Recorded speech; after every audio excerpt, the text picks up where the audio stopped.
इतिहास का रिवीजन कर रहे थे, जहां आज हमें टॉपिक देखना है वो है हमारा चंद्रगुप्त मौर्य। चंद्रगुप्त मौर्य से ना प्रश्न आता ही है, आप कोई भी एग्जाम देखिएगा तो चंद्रगुप्त मौर्य से वो क्वेश्चन रहेगा ही आपको, इसलिए आपको इसको इग्नोर नहीं करना है, इसको अच्छी तरह से रिवीजन करना है और पढ़ते चलना है। तो जब चंद्रगुप्त मौर्य देखेंगे तो यहाँ पे चंद्रगुप्त के बारे में पढ़ेंगे, मौर्य साम्राज्य में चंद्रगुप्त के बारे में पढ़ेंगे, उनके गुरुजी कौटिल्य जिनको चाणक्य विष्णुगुप्त के नाम से जाना जाता है उसके बारे में पढ़ेंगे और बिंदुसार पढ़ेंगे।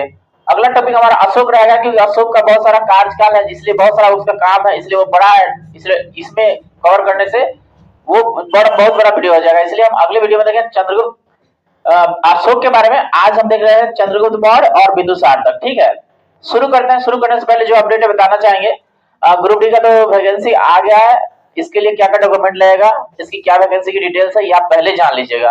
ये तो जब समय ऑन हो जाएगा फॉर्म भराना तब आप डॉक्यूमेंट के लिए इधर उधर दौड़िएगा तो आपको इससे डिस्टर्ब होगा। ठीक है, और सर्वर का कोई ठीक नहीं कब है कब नहीं है, इसलिए समय रहते सारा काम पहले कर लीजिएगा, फॉर्म भर लीजिएगा। ठीक है, और अपडेट की बात करें बीपीएससी के लिए, तो बीपीएससी का एडमिट कार्ड जारी कर दिया गया है जो 27 तारीख से आपको दिखाएगा। ठीक है, तो आप ऑफिशियली साइट पे जाकर और अधिक जानकारी ले सकते हैं। चलिए देखते हैं हम इसके बारे में, जानते हैं मौर्य से क्या क्या प्रश्न आपको बनेगा। ठीक है, तो देखिए कहता है मौर्य वंश का संस्थापक ना चंद्रगुप्त मौर्य है, जिसका जन्म 345 ईस्वी पूर्व में हुआ था। परीक्षा में पूछेगा मौर्य वंश का संस्थापक कौन है, और इसका जन्म 345 ईस्वी पूर्व में हुआ था।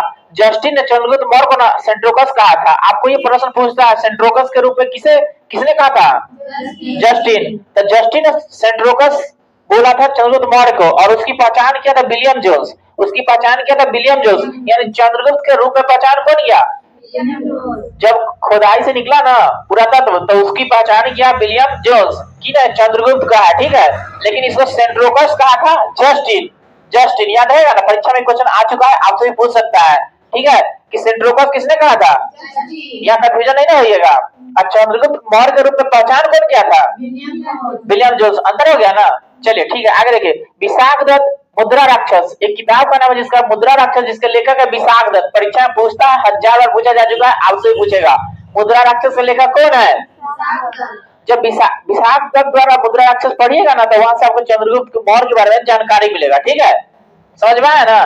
तो आपको पूछेगा मुद्रा राक्षस का लेखक कौन है, तब यहाँ पे बताता है कि चंद्रगुप्त मौर्य ना वृष्ण यानी निम्न जाति से, ठीक है, वृष्ण माने निम्न जाति से, ठीक है, का प्रयोग किया गया है। यानी चंद्रगुप्त मौर्य के लिए एक वृषल का प्रयोग किया गया। वृषल मतलब होता है निम्न जाति, निम्न कुल के व्यक्ति। ठीक है, कहता विशाख दत्त कृत मुद्रा राक्षस में चंद्रगुप्त मौर्य के लिए वृषल यानी निम्न कुल से उत्पन्न का प्रयोग किया गया। एक शब्द वृषल का मतलब क्या था, निम्न जाति या निम्न कुल के व्यक्ति जो राजा बना। ठीक है, तब कहा किया गया है, मुद्रा राक्षस में। ठीक है, कहता है घनानंद के बाद, घनानंद के हराने के बाद, ये घनानंद वही है नंद वंश का अंतिम राजा, नंद वंश का अंतिम राजा जिसको चंद्रगुप्त मौर्य ने हरा दिया। ठीक है, तो घनानंद के हराने के बाद, हराने में उसको मदद किया था उसका गुरु कौटिल्य, विष्णुगुप्त, चाणक्य, ये सभी उनका नाम है, ये सभी उनका नाम है। ठीक है, तो घनानंद को हराने में चाणक्य मदद किए थे चंद्रगुप्त मौर्य को, मदद किए थे चंद्रगुप्त मौर्य को, जो बाद में चंद्रगुप्त मौर्य के ना प्रधान सेनापति बने।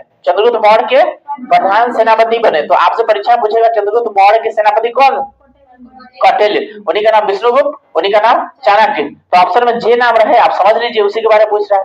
ठीक है, यानी पहले गुरु थे फिर उनका सेनापति बने, यानी गुरु थे सेनापति बने और घनानंद को हरा दिया, घनानंद को परास्त कर दिए। तो नंद वंश का अंतिम राजा किसने हरा दिया उसको, चंद्रगुप्त मौर्य। आगे बढ़े। हाँ, तो ये जो घनानंद है ना, एक किताब लिखे थे जिसका नाम है अर्थशास्त्र, जिसका नाम है अर्थशास्त्र। तो अर्थशास्त्र में उन्होंने राजनीति के बारे में लिखा है, यानी अर्थशास्त्र का जो विषय क्या है, राजनीतिक। वो मैकियावेली वाला नहीं, वो भी अर्थशास्त्र है। ठीक है, जो मैकियावेली लिखे हैं। ठीक है, लेकिन ये बात करता है अर्थशास्त्र चाणक्य के जो ना विषय है उसका राजनीतिक, समझ गया ना, राजनीतिक दर्शन के बारे में उसमें लिखा गया है। तो उस किताब का नाम है अर्थशास्त्र, जो 15 अधिकरण और 180 प्रकरण में है। तो आपको पूछेगा अर्थशास्त्र का कितना अधिकरण है, तो 15 अधिकरण 180 प्रकरण में लिखा गया है। ठीक है, आगे बढ़े। तो पूछे अर्थशास्त्र का विषय क्या है, राजनीतिक। तो चंद्रगुप्त मौर्य की राजगद्दी पर 322 ईस्वी पूर्व में बैठा था, यानी घनानंद को हरा दिया, ये राजा बन गया, घनानंद को हरा दिया, ये राजा बन गया, और यहाँ से एक नया वंश मौर्य वंश की स्थापना किया। ठीक है, तो पूछेगा चंद्रगुप्त मौर्य गद्दी पर कब बैठा, 322 ईस्वी पूर्व में। पूछेगा चंद्रगुप्त कौन धर्म से था, जैन धर्म से। वो जैन धर्म को मानता था, जैन धर्म का अनुयायी था। तथा चंद्रगुप्त ने अपना अंतिम समय ना कर्नाटक के श्रवण बेलगोला नामक स्थान में बिताया और वहीं पे बेचारा उपास रहते रहते अपना प्राण त्याग दिया। ठीक है, तो जैन धर्म को मानता था, असलेखा विधि से वहां पे अपना शरीर त्याग दिया। कहाँ? श्रवण बेलगोला में। कहाँ? श्रवण बेलगोला में। तो उसका एक बेटा आएगा बिंदुसार, वो राजा बनेगा। ठीक है, लेकिन चंद्रगुप्त कब अपना शरीर त्यागा था? तो वही मतलब वो अपना राजपाट छोड़ दिया था, राजपाट छोड़ दिया था और चला गया था श्रवण बेलगोला, वहीं पे उपवास रहते रहते अपना शरीर को त्याग दिया। ठीक है, चंद्रगुप्त ने 305 ईस्वी पूर्व में सेल्यूकस निकेटर को हराया था। ये सेल्यूकस निकेटर ना वही सिकंदर का ना सेनापति था। ठीक है, और सिकंदर तो चला गया था लेकिन वो अपना राजपाट इसको दे के गया था। तो जब मौर्य से इसका युद्ध हुआ ना तो मौर्य का चंद्रगुप्त मौर्य जीत गया, इसको हरा दिया।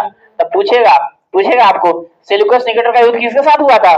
चंद्रगुप्त मौर्य के साथ। कब हुआ था? 305 ईस्वी पूर्व में। ठीक है, सेल्यूकस निकेटर ने अपनी पुत्री कर्नेलिया से ना शादी कर दिया। जब हार गया ना तो बेटी का ब्याह कर दिया चंद्रगुप्त मौर्य से। ठीक है, और कुछ शर्त था, कुछ शर्त के अनुसार ना वो कुछ राजपाट दे दिया चंद्रगुप्त मौर्य को। तो क्या क्या दिया? काबुल, कंधार, हेरात और मगरान चंद्रगुप्त मौर्य को दे दिया गिफ्ट में। ठीक है, और साथ में शादी कर दिया। तथा चंद्रगुप्त मौर्य ने जैनी गुरु भद्रबाहु से जैन धर्म की दीक्षा ली थी। यानी गुरु का नाम है भद्रबाहु, इससे ना जैन धर्म के बारे में शिक्षा लिया था। तो उधर तो चाणक्य के बारे में बताया जो गुरु था इसका।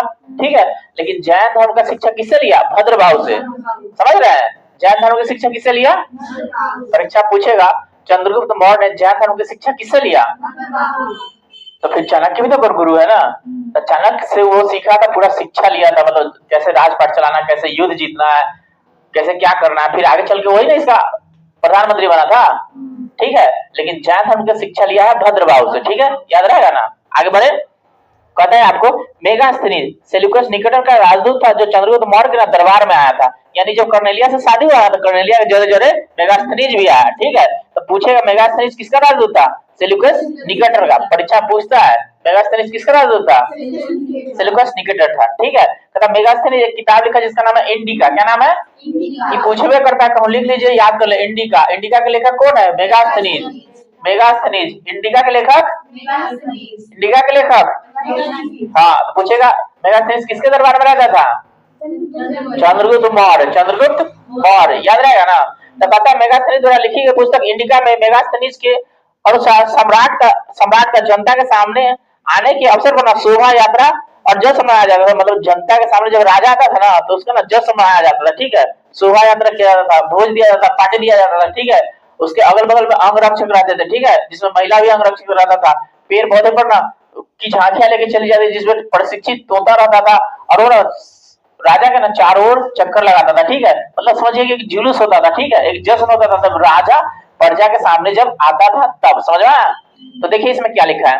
कहता मेगास्थनीज के अनुसार सम्राट का जनता के सामने आने की अवसरों पर शोभा यात्रा के रूप में जश्न मनाया जाता था। उन्हें एक सोने की ना पालकी पर, पालकी समझ रहे हैं ना, एक बैठा हुआ है और सारा जनता उसको देख रहा है, पे लाया जाता था। उसके अंगरक्षक सोने और चांदी के अलंकृत हथियारों और सब पर सवार रहते थे। कुछ अंगरक्षक पेड़ों को लेकर चलते हैं और उन पेड़ों पर प्रशिक्षित तोतों का झुंड रहता है जो सम्राट के नसीब के चारों ओर तरफ चक्कर लगाता रहता है। राजा सामान्यतः हथियारबंद महिलाओं से घिरे होते हैं, माने बॉडीगार्ड। उनके खाना खाने के पहले ना उनके खास नंबर खाना को चख के देखते हैं, माने खा के देखते हैं। ठीक है, कि कहीं उसमें विष तो नहीं ना है। वे लगातार ना 2 रात एक ही कमरे में नहीं सो सकते। ठीक है, पता पाटलिपुत्र के बारे में कहा है। पाटलिपुत्र के बारे में, पाटलिपुत्र एक विशाल प्राचीर से घिरा हुआ था, प्राचीर से घिरा हुआ था जिसमें 570 बुर्ज और 64 द्वार थे। 2 और 3 मंजिल वाले लकड़ी के बने हुए थे। क्या जी के?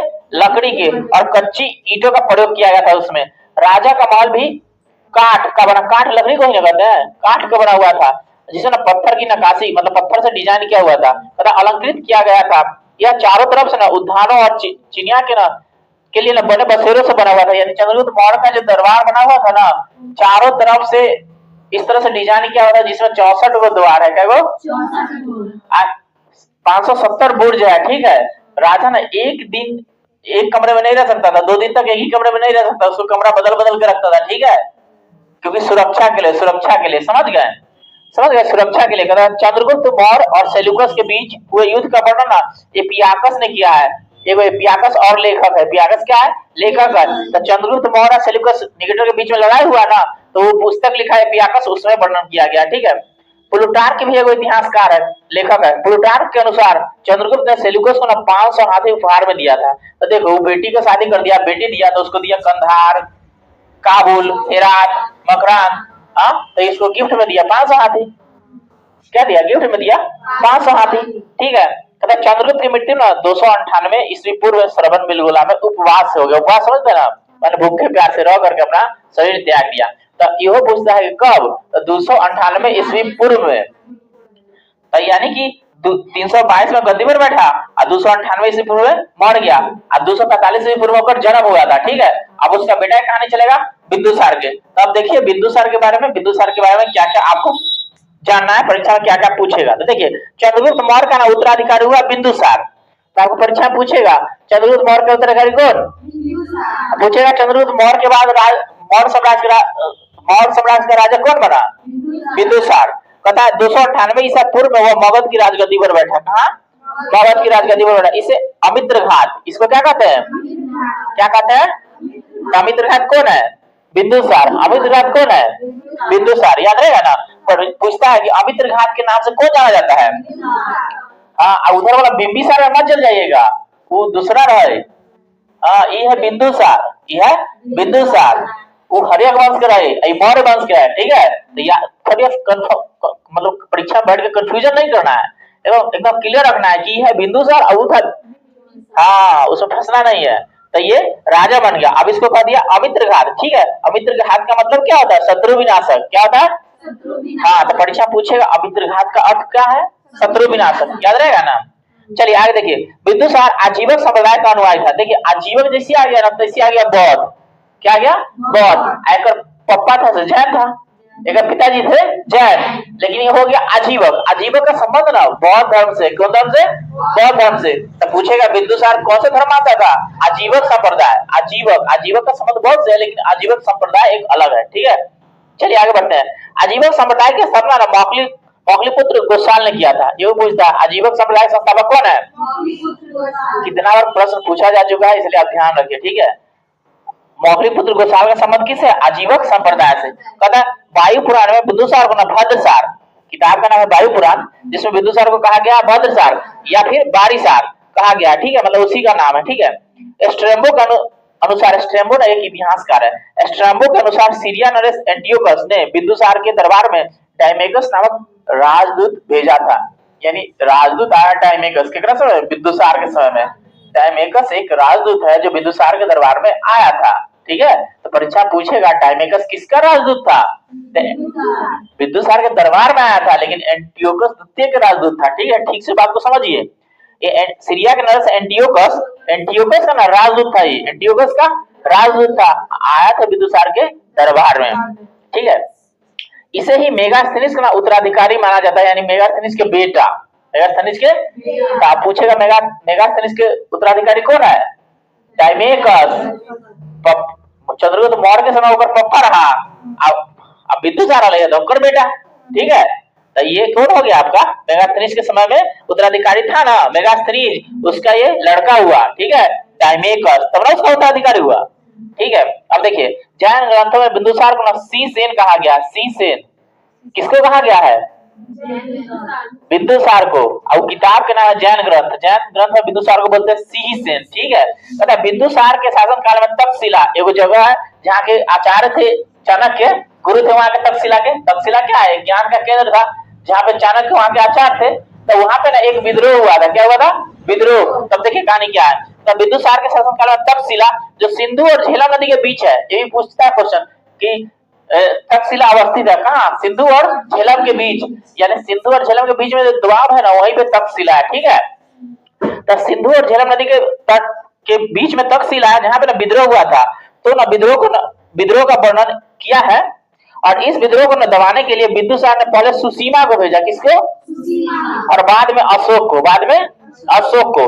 कहता एथेनियस, ये भी एक लेखक है, एथेनियस के अनुसार बिंदुसार ने सीरिया के शासक एंटियोकस प्रथम से मदिरा, सूखा अंजीर और एक दार्शनिक भेजने के लिए प्रार्थना किया था। ठीक है। प्रार्थना किया था। कहता बहुत विद्वान तारकनाथ है, बिंदुसार को 16 राज्यों का विजेता बताया, इसको चिन्ह लगाइए। बिंदुसार कई राज्य के? 16 राज्य के विजेता बताया था। अगर 16 महाजनपद पढ़े है ना आप पीछे, ठीक है। कहता बिंदुसार की सभा में ना 500 सदस्य वाली एक मंत्री परिषद थी, जिसका ना प्रधान खल्लाटक, यानी कि 500 लोगों का एक मंत्री समूह था, जिसका एक मेन व्यक्ति होता था, जिसको कहते थे खल्लाटक। ठीक है। अगला जो टॉपिक है आपका अशोक, जो हम नेक्स्ट वीडियो में कवर करेंगे। ठीक है।